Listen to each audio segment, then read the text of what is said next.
Radhe Radhe friends, આ બહુ જૂનું થઈ ગયું નહીં? તો hello my insta family, my viewers, ગાઈઝીસ, આવું બધું બોલું તો સારું લાગે ફ્રેન્ડ્સ? તો તમે લોકો મને કમેન્ટ કરજો કે રાધે રાધે ફ્રેન્ડ્સ બોલું છું એ સારું લાગે છે ક્યાં સેકન્ડવાળું? ઓકે, તો આજેથી અમારે રજા, તો સવારમાં બનાવ્યા હતા થેપલા. ગુજરાતીઓનું તો હોય જ શિયાળામાં ફેવરેટ થેપલા. ને પછી ગાડીને થયું હતું પંચર, તો ચેન્જ કરવાનું હતું ટાયર. આગળનો બ્લોગ જોયો હશે તમે, તો ભજીયા ખાવા ગયા હતા તે ટાઈમ પર પણ અમે લોકોએ બહુ જ હવા પૂરી હતી ટાયરની અંદર, પણ પૂરાતી જ નથી. એટલે ખબર પડી ગઈ કે ટાયરે એની જાન જ આપી દીધી છે. તો એને કરવાનું હતું ચેન્જ. તો મારા હસબન્ડ બની ગયા હતા ઇલેક્ટ્રિશિયનથી ગેરેજવાળા. તો જેકથી આ શું કહેવાય, ગાડી ઊંચી કરીને ટાયર ચેન્જ કરવાનું હતું, પણ જેક જ વળી ગયો હતો. તો એમાંય સીન થઈ ગયો, તો જવું જ પડ્યું ગેરેજે. ત્યાં જઈને પાછું ટાયર ચેન્જ કર્યું ને એવું બધું કર્યું. એટલે રજાની તો પત્તર જ જીકાઈ ગઈ. પછી ગઈ હતી હું મારી ફ્રેન્ડ્સના પાર્લર પર.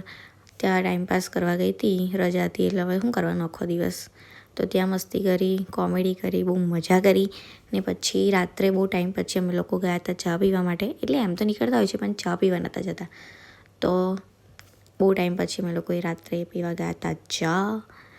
તો વિડીયો ગમે તો પ્લીઝ લાઇક, શેર, સબસ્ક્રાઈબ કરવાનું ભૂલતા નહીં. મળીએ નેક્સ્ટ વ્લોગમાં. રાધે રાધે ફ્રેન્ડ્સ.